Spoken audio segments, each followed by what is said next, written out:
সবাইকে বৃষ্টি ভেজা সকালের শুভেচ্ছা এবং নমস্কার। দেখতে পাচ্ছেন এই বর্ষাকালেও লঙ্কা গাছগুলো কি সুন্দর লঙ্কা দিয়ে যাচ্ছে। ঠিক ১ মাস আগে এই লঙ্কা গাছগুলোই লঙ্কা দেওয়া শেষ করেছিল। আবার নতুন করে লঙ্কা দেওয়া শুরু করেছে। লঙ্কা গাছকে আপনারা যদি সঠিকভাবে যত্ন করতে পারেন এবং সবসময় যদি খাবারের যোগান ঠিক রাখেন, তাহলে লঙ্কা গাছে রোগ পোকার আক্রমণও কম হবে এবং প্রায় বছরের পর বছর লঙ্কা গাছগুলো লঙ্কা দিয়ে যাবে। তবে দ্বিতীয়বার বা তৃতীয়বারের পরে লঙ্কার ফলনটা একটু কমে যায়। সেক্ষেত্রে আপনাকে নতুন করে লঙ্কা চারা বানিয়ে নিতে হবে আগের থেকেই।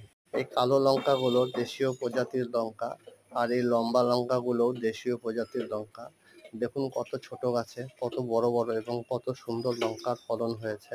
একটি জাস্ট 4 থেকে 5 ইঞ্চি সাইজের পটে আমি এই লঙ্কা গাছটি লাগিয়েছিলাম এবং এটি কন্টিনিউ 3 বার আমাকে ফল দিল।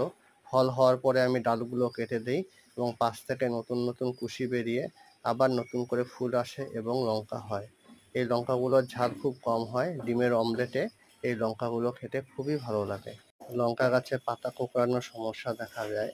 সেই কারণেই 15 দিন অন্তর অন্তর শ্যাম্পু জল স্প্রে করবেন অথবা জল স্প্রে করে ছাই ছিটিয়ে দেবেন বা ভিম লিকুইড এবং নিম তেল জলে গুলে স্প্রে করবেন।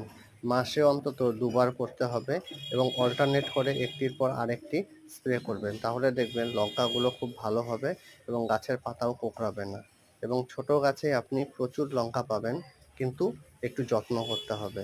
সম্পূর্ণ জৈবভাবে চাষ করুন নিজের বাড়িতে, অল্প জায়গাতেও অনেক ফলন পাওয়া যায়।